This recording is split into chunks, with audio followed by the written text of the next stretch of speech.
మారుతి తోక పాలు తాగిన తర్వాత కూడా మారుతి మాట వినకుండా చాలా అల్లరి చేసింది. దాంతో మారుతి తన తోక గురించి చింతించి నది ఒడ్డున తన స్నేహితుల్ని సలహా అడుగుతాడు. అప్పుడే వృక్షాసురుడు మారుతిపైన దాడి చేసే ప్రయత్నం చేస్తాడు. కానీ ఆ ప్రయత్నంలో విఫలమవుతాడు. తన తోక వల్ల చింతితుడైన మారుతి తన వ్యధను తల్లికి వివరిస్తాడు. ఆమె అతనికి దాని గురించి తన తండ్రిని సలహా అడగమని చెప్తుంది. తన తండ్రి ఇచ్చిన సలహా మేరకు మారుతి భగవానుడు బోళాశంకరుడు ముందు తన తోకను క్షమాపణ కోరతాడు. ఆ తరువాత తన తోక అతనితో స్నేహం చేస్తుంది. మారుతి తన స్నేహితురాలైన తోకతో తన తండ్రిని ఆశ్చర్యానికి గురిచేస్తాడు. పత్రాన్ని నేనిక్కడే కదా పెట్టాను, ఏమైపోయింది?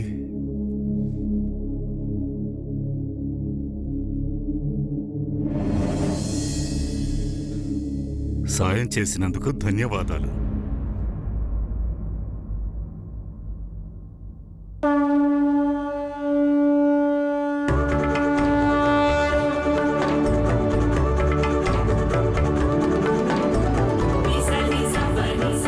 సహాయం చేసినందుకు ధన్యవాదాలు.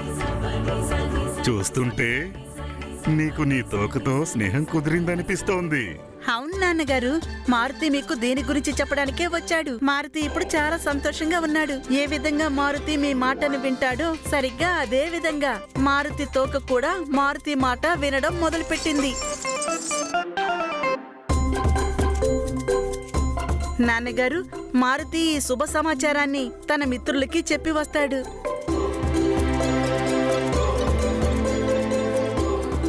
ఒట్టి అల్లరివాడు.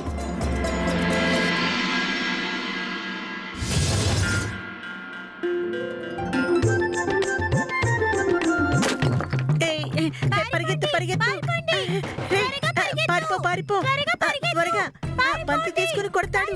పరిగెత్తు పరిగెత్తు త్వరగా.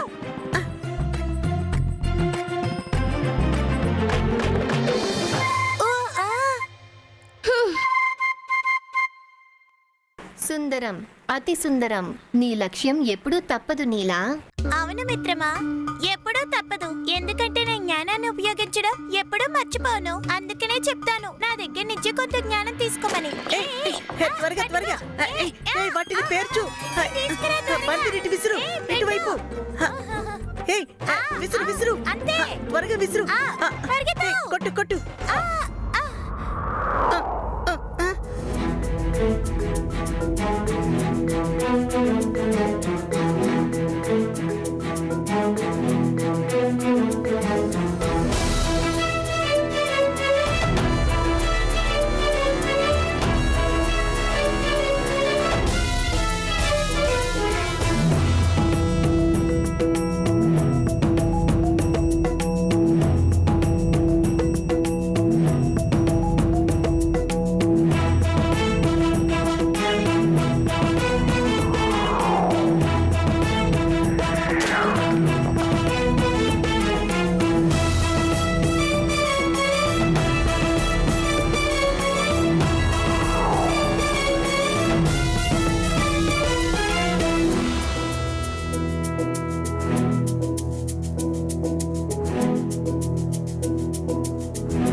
చాలా ఎగిరెగిరి పడుతున్నాడు ఈ మానవుడు. చాలా మొండికేస్తున్నాడు. త్వరలోనే నేను తనకి తెలియజేస్తాను అసలైన శక్తి దేనినంటారు అని.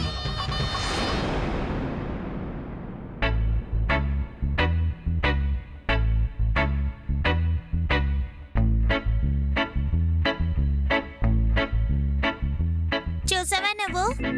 నా మాట వింటే ఏమవుతుందో? నీ తోక నీ మాట వింటుంది కదా, అందుకనే అంటాను కొంత జ్ఞానం నా దగ్గర నేర్చుకోమని. నాన్నగారు చెప్పిన యుక్తి వల్ల మారుతి తన తోకని ఒప్పించాడు. ఇప్పుడు నా తోక నాకు మంచి స్నేహితుడయ్యాడు. అలాగా, మీ నాన్నగారు నీకు యుక్తిని చెప్పారా? అవును, మారుతి వాళ్ళ నాన్నగారి దగ్గర ప్రతి సమస్యకి ఒక పరిష్కారం ఉంటుంది. ఇప్పుడు మారుతి తన తోక నిజమైన స్నేహితులు.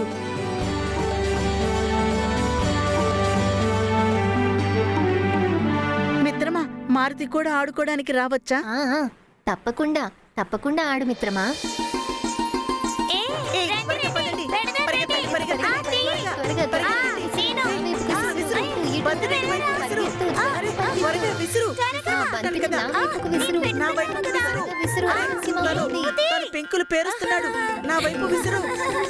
ఆ, పెట్టు, పెట్టు. ఏయ్, ఆ, విసురు. అంతే. ఆ, ఏంటి చూస్తున్నావు? త్వరగా. ఏయ్. అరే, ఆ, ఏంటిది? అవునవును. చూడు చూడు ఛీ, ఆ, నువ్వేం సరే. చేస్తున్నావు? ఆ?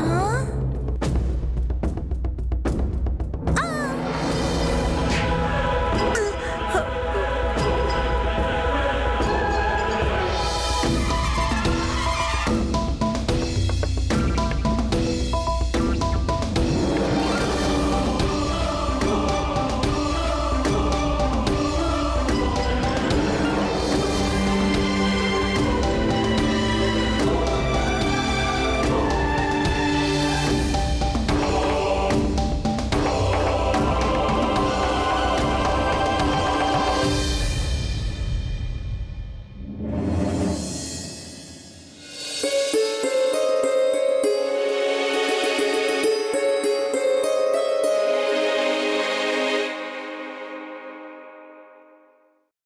మారుతిని క్షమించు మిత్రమా. ఏంటి ఇలా అంటున్నావు?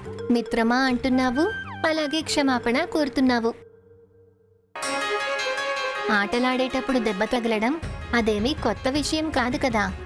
అదీ కాకుండా నువ్వు బంతిని గురి చూసి అయితే కొట్టలేదు కదా, మరి క్షమాపణ దేనికి? అయినప్పటికీ స్నేహంలో క్షమాపణ కోరకూడదు, అలాగే ధన్యవాదాలు కూడా చెప్పకూడదు.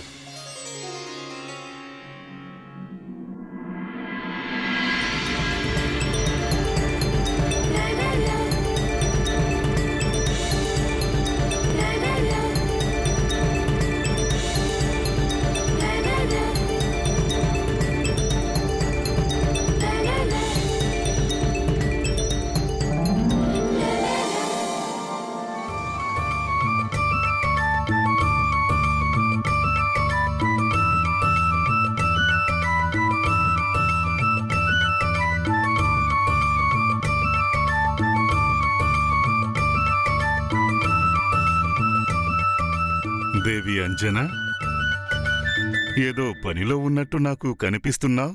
అవును స్వామి, నేను మారుతి అంగ్రవస్త్రాన్ని అలంకరిస్తున్నాను. అతి ఉత్తమము.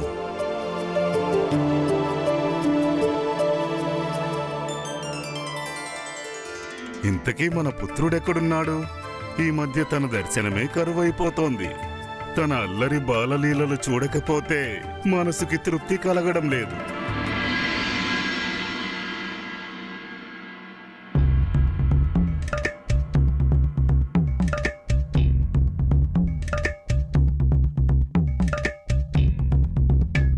మీరందరూ అసలు ఏం చేస్తున్నారు?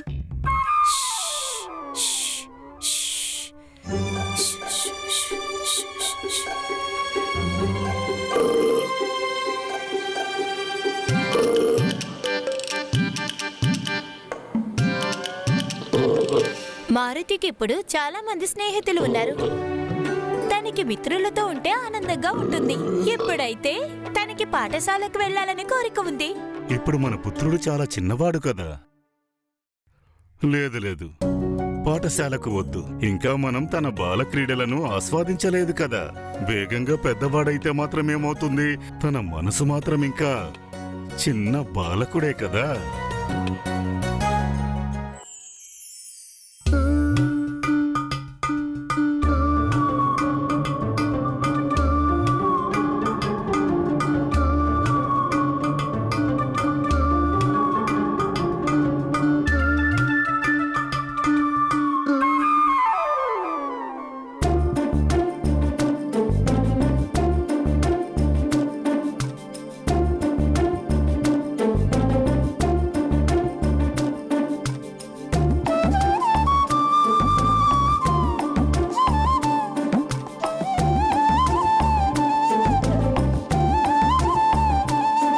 నాకెందుకేమీ చెప్పడం లేదు? ఏం జరుగుతోంది? నువ్వు కాసేపు ఓపిక పట్టు మిత్రమా. నీకే అంతా అర్థమవుతుంది.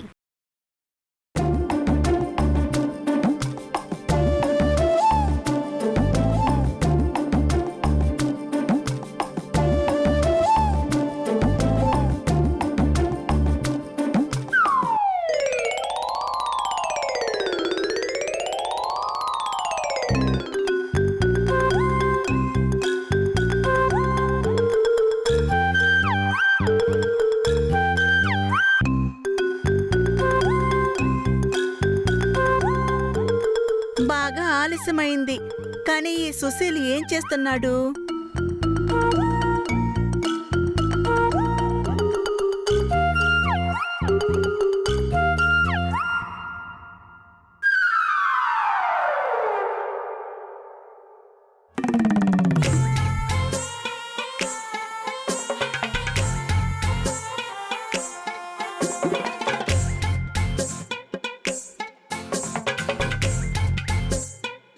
మిత్రమా గంధమాధన, ఒకసారి ఇలా వస్తావా? నేను నీకు ఒకటి చూపించాలి.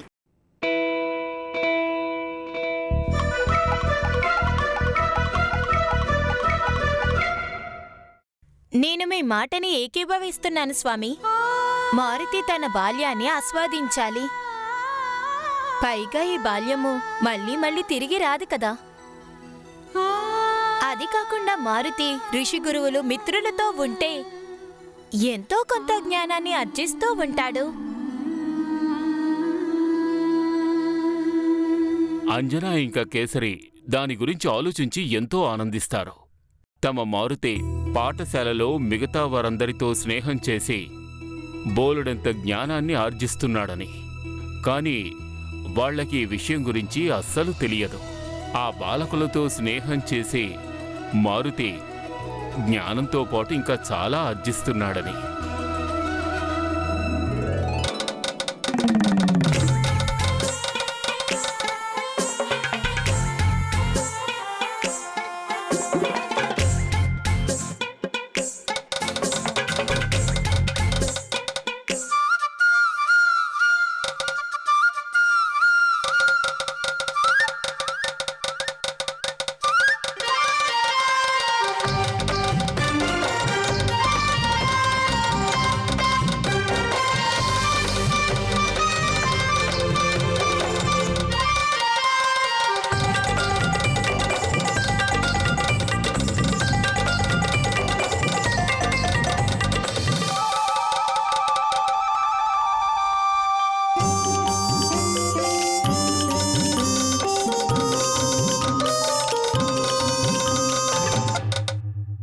మీరందరూ కలిసి తన్ని ఎందుకిలా పరీక్షిస్తున్నారు? ఇద్దరు స్నేహితులు కలిశారు అంటే వాళ్ళు ఈ విధంగానే ఆనందిస్తూ ఉంటారు, ఇలాగే ఆడుకుంటుంటారు. మనము వానరపుత్రులం కదా, మనము అల్లరి చెయ్యకపోతే మరింకెవరు చేస్తారు? ఈ ఆనందము, ఈ అల్లరి మనకి జన్మతహా వచ్చిన హక్కు. చూస్తున్నావు కదా, విన్నావు కదా? ఇద్దరు స్నేహితులు, ఇద్దరి మిత్రులు ఈ విధంగా ఆనందిస్తుంటారట, అల్లరి కూడా చేస్తుంటారట. మరి మనిద్దరం కూడా అల్లరి చేసి ఆనందంగా ఉండొచ్చు కదా?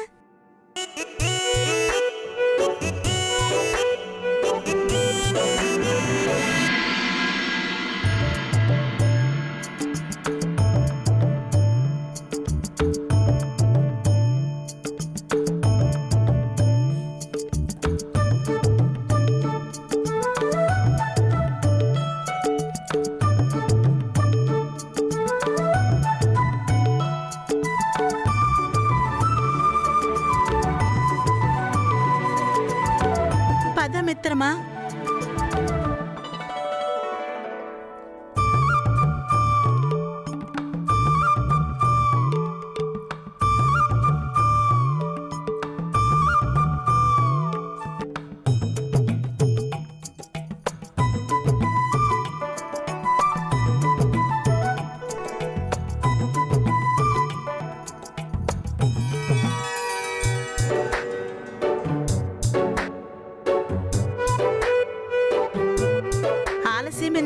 మనం ప్రదర్శన మొదలు పెడదాం. మన అద్భుతమైన ఆటని మొదలు పెడదాం. అల్లరి చేస్తూ ఆనందంగా గడుపుదాం.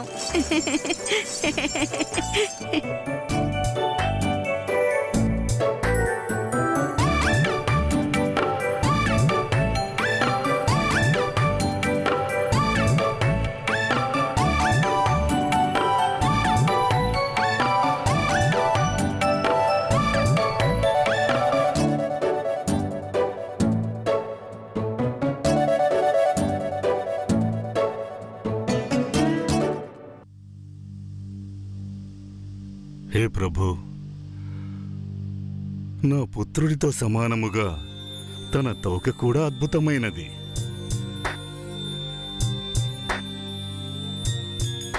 మారుతి ఇష్టానుసారముగా రెట్టింపు అవుతోంది.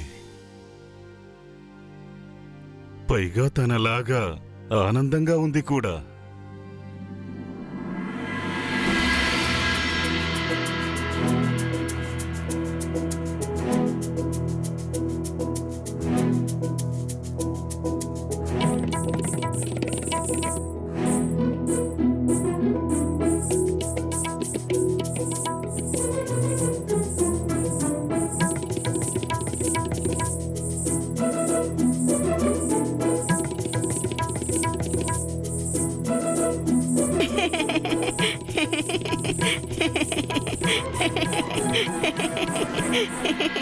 హే మహాదేవ, నా పుత్రుడి విషయంలో మీ లీలలను అర్థం చేసుకోవడం నాకు పూర్తిగా అసాధ్యంగా అనిపిస్తోంది ప్రభు.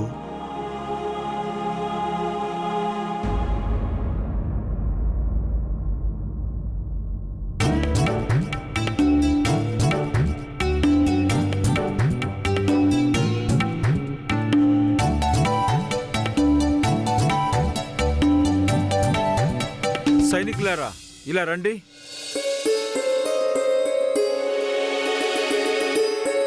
చిత్తం మంత్రివర్య. ఈ రాజభవనం ద్వారం గొళ్ళు మెంది తెరిచి ఉంది. నేను గొల్లాన్ని పెట్టాను మంత్రి గారు.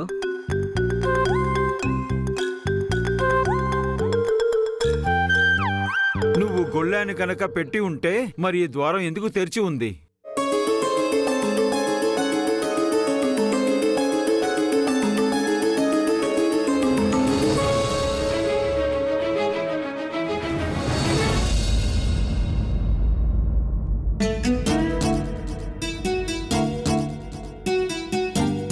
ఇప్పుడు నేను తిట్లు తినాలనుకుంటాను. మంత్రి గారు, చిత్తం మహారాజా. మీరు కోపగించుకోకండి మంత్రి గారు. అప్రమత్తంగా ఉండండి. ఇప్పుడు ఈ ఇంట్లో ఒక అల్లరి బాలకుడు ఉన్నాడు.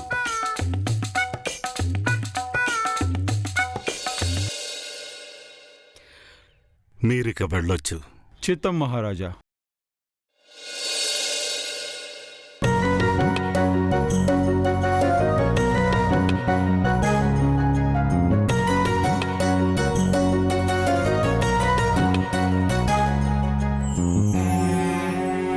నువ్వు వారికి కష్టం కలిగించావు కుమారా. లేదు నాన్నగారు, నేను నా మిత్రుడితో కలిసి ఆడుకుంటున్నాను. ఒకవేళ మీరు వద్దంటే నేను చెయ్యను నాన్నగారు.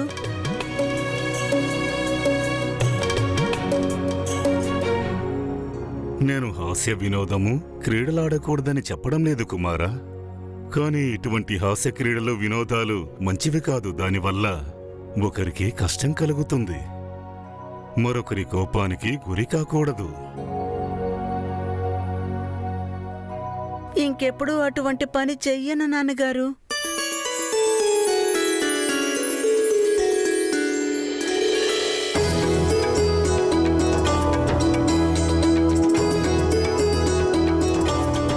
నా బంగారు తండ్రి.